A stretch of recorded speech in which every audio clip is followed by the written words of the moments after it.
എംപ്ലിൻ്റ് ന്യൂസിലേക്ക് സ്വാഗതം. കേരളത്തിലെ ബി.ജെ.പിയുടെ പരാജയത്തെക്കുറിച്ചുള്ള മാരത്തൺ ചർച്ചകൾ, വിലയിരുത്തൽ എങ്ങുമെത്താതെ നീളുകയാണ്. കെ. സുരേന്ദ്രൻ ഡൽഹി ദൗത്യം കഴിഞ്ഞ് പറഞ്ഞത് കേരളത്തിലെ പരാജയത്തെക്കുറിച്ചോ തെരഞ്ഞെടുപ്പ് ഫണ്ട് വിവാദത്തെക്കുറിച്ചോ അന്വേഷിക്കാൻ 3 അംഗ സമിതിയെ ആരും നിയമിച്ചിട്ടില്ല എന്നാണ് ഡൽഹിയിൽ പറഞ്ഞത്. അതുതന്നെ അവിടുത്തെ ഓഫീസിൻ്റെ ചുമതലയുള്ള ദേശീയ ജനറൽ സെക്രട്ടറി അരുൺ സിംഗും പറയുകയുണ്ടായി. ബി.ജെ.പിയുടെ ജനറൽ സെക്രട്ടറി ഈ അരുൺ സിംഗ് അറിയപ്പെടുന്നത് കേരളത്തിലെ ഈ വി മുരളീധരൻ പക്ഷത്തോട്, കെ. സുരേന്ദ്രൻ പക്ഷത്തോട് ആഭിമുഖ്യം പുലർത്തുന്ന ഒരാളായിട്ടാണ് അദ്ദേഹം അറിയപ്പെടുന്നത്.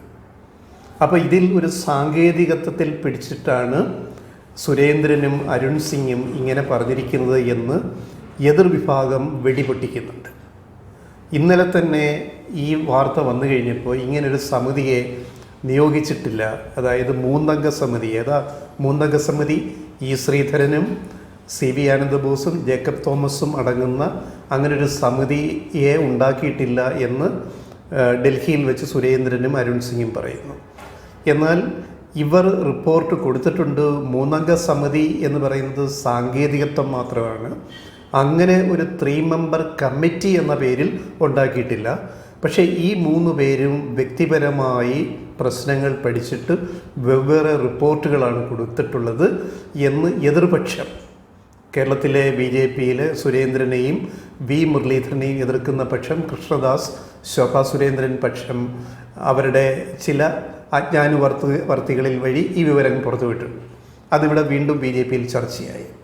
അപ്പോൾ ഇവിടെ ആരാണ് കള്ളം പറയുന്നത് എന്നത് ഒന്നുകൂടി ഉറപ്പിച്ചുകൊണ്ട് ഈ 3 പേരിൽ ഒരാൾ ഇന്ന് വീണ്ടും രംഗത്ത് വന്നിട്ടുണ്ട്. അത് മറ്റാരുമല്ല, സി.വി. ആനന്ദബോസാണ്.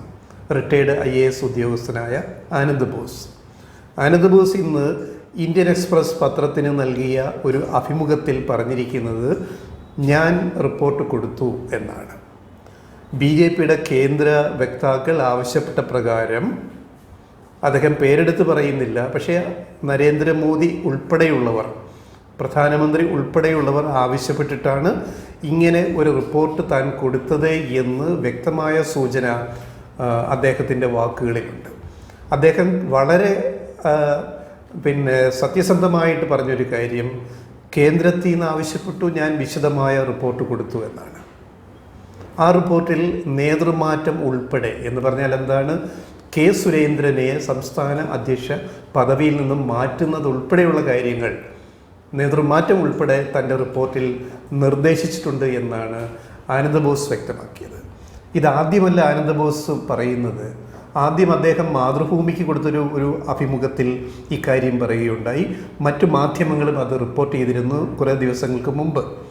ഇപ്പോൾ അതിനുശേഷം ഡൽഹിയിൽ നിന്ന് കെ. സുരേന്ദ്രൻ്റെ വെളിപാട് വന്നപ്പോൾ അതിനെ തന്നെ നിഷേധിച്ചുകൊണ്ടാണ് ആനന്ദബോസ് ഇന്ന് വീണ്ടും പറഞ്ഞിരിക്കുന്നത് ഞാൻ റിപ്പോർട്ട് കൊടുത്തിട്ടുണ്ട് എന്നാണ്. ജേക്കബ് തോമസ് നേരത്തെ പറഞ്ഞത് ഞാൻ റിപ്പോർട്ട് തയ്യാറാക്കുന്നു, കൊടുക്കുന്നു എന്നാണ്. ഇന്ന് വരെ ജേക്കബ് തോമസ് അത് നിഷേധിച്ചിട്ടില്ല. ഇ. ശ്രീധരനും പ്രാഥമിക റിപ്പോർട്ട് കൊടുത്തതായിട്ടാണ് ഇതുവരെയുള്ള സൂചനകൾ. അപ്പോൾ സത്യത്തിൽ കേരളത്തിലെ ബി.ജെ.പി പ്രവർത്തകരെ ആകെ അപമാനിക്കുന്ന ഒരു പരിപാടിയല്ല ഈ നടന്നുകൊണ്ടിരിക്കുന്നത്. ഈ മാരത്തോൺ നാടകം കുറേ ദിവസങ്ങളായില്ലേ. ബി.ജെ.പി ദയനീയമായിട്ട് തോറ്റു കേരളത്തിൽ അസംബ്ലി ഇലക്ഷനിൽ. വോട്ടിംഗ് ശതമാനം കുറഞ്ഞു. അതിൻ്റെ കണക്കുകളൊക്കെ ഇപ്പോൾ എല്ലാവർക്കും അറിയാം, നമ്മൾ വീണ്ടും വീണ്ടും പറയേണ്ടതില്ല. അപ്പോൾ വലിയ സന്നാഹമൊരുക്കി 35 സീറ്റുകൾ നേടും, ബാക്കി ഞങ്ങൾ ഭൂരിപക്ഷം ഉണ്ടാക്കി ഗവൺമെൻറ് രൂപീകരിക്കുമെന്നൊക്കെ വീരവാദം മുഴക്കിയ കെ. സുരേന്ദ്രനും കേരളത്തിലെ മറ്റ് നേതാക്കളും ഇലക്ഷൻ കഴിഞ്ഞപ്പോൾ ബലൂൺ പൊട്ടിയതുപോലെ പൊട്ടി കാറ്റുപോയി. അപ്പോൾ ഈ 35 സീറ്റിൽ ജയിക്കും, അല്ലെങ്കിൽ ഞങ്ങൾ കുറച്ച് സീറ്റ് ജയിച്ചാലും ബാക്കി ഞങ്ങൾ MLA-മാരെ പിടിച്ചടക്കി കോൺഗ്രസിൽ നിന്നോ UDF നിന്നോ ഒക്കെ പിടിച്ചെടുത്തിട്ട് ഭരണം ഉറപ്പാക്കുമെന്ന് വീമ്പിളക്കിയതിനാണ് കേരളത്തിൽ എന്തോ മഹാസംഭവം നടക്കാൻ പോകുന്നു, ഇനിയിപ്പോൾ ഞങ്ങളായിട്ട് അതിന് കൂട്ടുനിന്നില്ല എന്ന് വേണ്ട എന്ന് വിചാരിച്ചിട്ടാണ് കേന്ദ്ര നേതൃത്വം കോടികൾ ഇങ്ങോട്ട് ഒഴുക്കിയത്. ഈ കോടികൾ കൈ കിട്ടിയപ്പോൾ ഈ സായിപ്പിനെ കാണുമ്പോൾ കവാത്ത് മറക്കുന്നത് പോലെ ഈ പണച്ചാക്കുകൾ കണ്ടപ്പോൾ ഈ നമ്മുടെ BJP നേതാക്കൾക്ക് മോഹാലസ്യം വന്നു. ഇത്രയും പണമോ? ഇത് മുഴുവൻ എന്തിനാ തിരഞ്ഞെടുപ്പ്? ഇതിൽ നിന്ന് കുറച്ച് നമുക്ക് അങ്ങെടുത്ത് മാറ്റാം. വീണ് കിട്ടിയതല്ലേ, വല്ലപ്പോഴും അല്ലേ ഇതൊക്കെ നടക്കുകയുള്ളൂ. അങ്ങനെ ഇങ്ങോട്ട് ചാക്കുകെട്ടിൽ വന്ന പണം, കുഴൽപ്പണം അടിച്ചു മാറ്റാൻ നടത്തിയ നീക്കമാണ് ഇതെല്ലാം പുറത്തു കൊണ്ടുവന്നത്. അതിപ്പോൾ നമുക്കെല്ലാം അറിയാം. അപ്പോൾ അതിൽ നിന്ന് ആ നാണക്കെടി നൂരാൻ തൽക്കാലം നടപടികൾ വേണ്ട എന്നാണ്. ഇതാർക്കും മനസ്സിലാവും. BJP കേരളത്തിൽ കടുത്ത പ്രതിസന്ധിയിലൂടെയാണ് കടന്നു പോകുന്നത്. പാർട്ടി ക്ഷയിച്ചു, പാർട്ടിയുടെ വോട്ടിംഗ് ശതമാനം കുറഞ്ഞു. ഉടനെ എങ്ങും ഒരു പ്രതീക്ഷയ്ക്ക് വകയില്ല. പക്ഷേ ഇപ്പോൾ അഴിച്ചു പണിതാൽ അതുകൊണ്ട് വിപരീത ഫലമേ ഉണ്ടാകൂ. ഈ നാണം കെട്ട കഥകളെല്ലാം പുറത്തു വരും. കെ സുരേന്ദ്രനും പലത് വിളിച്ചു പറയാൻ തുടങ്ങിയാൽ നമുക്ക് നിക്കക്കള്ളി ഇല്ലാതാവുമെന്ന് കേന്ദ്ര നേതൃത്വത്തിന് നന്നായിട്ടറിയാം. അതുകൊണ്ടാണ് എങ്ങും തൊടാതെ ഈ മർമ്മത്തിൽ കയറി പിടിക്കാതെ നിങ്ങൾ പറയുന്നത് ശരിയാണ്, ഞങ്ങൾ പറയുന്നത് ശരിയാണ്. റിപ്പോർട്ട് കൊടുത്തോ. റിപ്പോർട്ട് കിട്ടിയോ? കിട്ടിയില്ല. 3 അംഗ സമിതിയുണ്ടോ? ഇല്ല.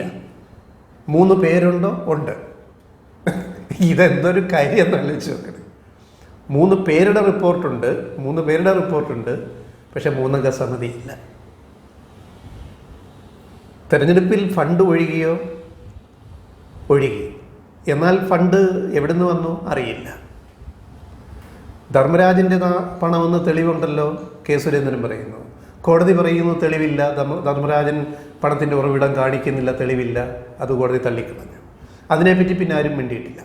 അപ്പോൾ ഇത് BJPയെ മുഴുവൻ കേരളത്തിൽ നാറ്റക്കേസാക്കി, BJPയിൽ ആത്മാഭിമാനമുള്ള പ്രവർത്തകരെ നാണം കെടുത്തുന്നു. എങ്ങനെ ഇങ്ങനൊരു പാർട്ടിയിൽ ഈ ആത്മാർത്ഥതയുള്ള പ്രവർത്തകർ പ്രവർത്തിക്കും? ബംഗാളിൽ കഴിഞ്ഞ ദിവസം നടക്കുന്നത് അതിൻ്റെ വീഡിയോ ചിത്രങ്ങൾ വന്നു. എന്താണ്? BJPയിലേക്ക് പോയവരും തൃണമൂൽ കോൺഗ്രസിൽ നിന്ന് പോയവരും BJPയിൽ ഉണ്ടായിരുന്നവരും ഇപ്പോൾ മമതാ ബാനർജിയുടെ മുന്നിൽ പോയി കേണപേക്ഷിക്കുകയാണ്, ഞങ്ങളെ അങ്ങോട്ട് എടുക്കണേ എന്ന് പറഞ്ഞിട്ട്. പ്രവർത്തകർ മാത്രമല്ല, നേതാക്കളും. 74 MLA-മാരിൽ, പുതിയ അസംബ്ലിയിലെ MLA-മാരിൽ, BJP MLA-മാരിൽ ഏതാണ്ട് 1/3 25-ലധികം MLA-മാർ ഇപ്പം തന്നെ തൃണമൂൽ കോൺഗ്രസിലേക്ക് പോകാൻ കച്ചുകെട്ടി നിൽക്കുകയാണ്. സുവേന്ദു അധികാരി തൃണമൂൽ കോൺഗ്രസ് വിട്ട് BJPയിൽ ചേർന്ന് BJPയുടെ വലിയ നേതാവായി, ഇപ്പോൾ അസംബ്ലിയിലെ പ്രതിപക്ഷ നേതാവായി BJP തിരഞ്ഞെടുത്ത സുവേന്ദു അധികാരി കഴിഞ്ഞ ദിവസം വിളിച്ച MLA-മാരുടെ യോഗത്തിൽ, നിയമസഭാ കക്ഷി യോഗത്തിൽ 74 MLA-മാരിൽ ഏതാണ്ട് പകുതിയെ പങ്കെടുത്തുള്ളൂ. പകുതി പേര് മുങ്ങി. വിളിച്ചിട്ടും ഫോൺ എടുക്കുന്നില്ല, വിളിച്ചിട്ട് വരുന്നുമില്ല. അവിടെ BJP ആകെ അങ്കലാപ്പിലായി. ഈ MLA-മാർ ഒറ്റയടിക്ക് ഇനി തൃണമൂൽ കോൺഗ്രസിലേക്ക് പോയാലും. കാരണം കൂറുമാറ്റ നിയമം ബാധകമാവില്ല. 1/3 MLA-മാരും കൂറുമാറിയാൽ തന്നെ അത് നിയമപരമാകും. കൂറുമാറ്റ പ്രകാരം MLA സ്ഥാനം നഷ്ടപ്പെടുത്തില്ല. അവിടെയാണ് BJP ഭയക്കുന്നത്. ബംഗാളിലെ ഗ്രാമങ്ങളിൽ BJP പ്രവർത്തകർ ഇങ്ങനെ വഴിനീളെ നടന്ന് ക്ഷമ ചോദിക്കുകയാണ് ജനങ്ങളോട്. BJPയിൽ നിന്നതിന് ഞങ്ങൾ ഖേദിക്കുന്നു, മാപ്പ് ചോദിക്കുന്നു, ഞങ്ങളൊക്കെ ഇനി മമതാ ബാനർജിക്ക് വേണ്ടി പണിയെടുക്കാൻ പോവുകയാണ് എന്ന് ബംഗാളിൽ അങ്ങോളം ഇങ്ങോളം നടക്കുന്ന BJPയിൽ നിന്ന് വിട്ടുപോകുന്നവരുടെ ഈ പറയുന്ന മാപ്പ് പറച്ചിലുകൊണ്ട് വാർത്തകൾ നിറയുന്നത് നമ്മൾ കണ്ടതാണ്. കേരളത്തിലും അങ്ങനെ പരസ്യമായിട്ട് BJP പ്രവർത്തകർ രംഗത്ത് വരുന്നില്ല എന്ന് മാത്രമേ ഉള്ളൂ. പലരും മനസ്സുകൊണ്ട് ബംഗാളിൽ BJP പ്രവർത്തകർ ചെയ്യാൻ ആഗ്രഹിക്കുന്നവരാണ്. ഈ നശിച്ച നേതാക്കളെ കൊണ്ട് നാണം കിട്ടും, ഈ നേതാക്കളുടെ കീഴിൽ എങ്ങനെയാണ് ഇനി പണിയെടുക്കുക, പ്രവർത്തിക്കുക എന്ന് ചിന്തിക്കുന്ന നല്ലൊരു വിഭാഗം BJPക്കാർ കേരളത്തിലില്ലേ? അവർ ആത്മാഭിമാനം കൊണ്ട് മിണ്ടാണ്ടിരിക്കുന്നു. പക്ഷെ അവരുടെ ക്ഷമയെ വീണ്ടും വീണ്ടും പരീക്ഷിക്കുന്ന മാരത്തൺ നാടകമാണ് ഡൽഹിയിൽ അരങ്ങേറുന്നത്, കേരളത്തിൽ അരങ്ങേറുന്നത്. ഇങ്ങനെ സ്വന്തം പാർട്ടിക്കാരെ പരിഹസിക്കുന്ന നിലപാട് ഉള്ള നേതാക്കളുള്ള ഈ പാർട്ടി BJPക്ക് ഇപ്പോഴും പരിഹാരമായിട്ടില്ല. കെ സുരേന്ദ്രൻ വിഷയത്തിൽ, ഈ പറയുന്ന കുഴൽപ്പണ വിഷയത്തിൽ, ഈ പറയുന്ന ജാനു വിഷയത്തിൽ, മഞ്ചേശ്വരത്ത് കെ സുന്ദരയ്ക്ക് ഈ പറയുന്ന 2.5 ലക്ഷവും മൊബൈൽ ഫോണും വാങ്ങിച്ചു കൊടുത്ത കേസിൽ, ഇതിലൊന്നും ഒരു വ്യക്തമായ നിലപാടെടുക്കാൻ BJP സംസ്ഥാന നേതൃത്വത്തിന് കഴിയുന്നില്ല. നടപടിയെടുപ്പിച്ച് വ്യക്തത വരുത്താൻ കേന്ദ്ര BJP നേതാക്കൾക്കും കഴിയുന്നില്ല എന്ന് പറഞ്ഞാൽ ഈ പാർട്ടിയുടെ കേരളത്തിലെ അവസ്ഥ എത്ര ദയനീയമായി എന്നാണ് ഈ കഴിഞ്ഞ തെരഞ്ഞെടുപ്പ് ഫലം വന്നതിന് ശേഷമുള്ള ഇപ്പം വരെയുള്ള സംഭവങ്ങൾ തെളിയിക്കുന്നത്.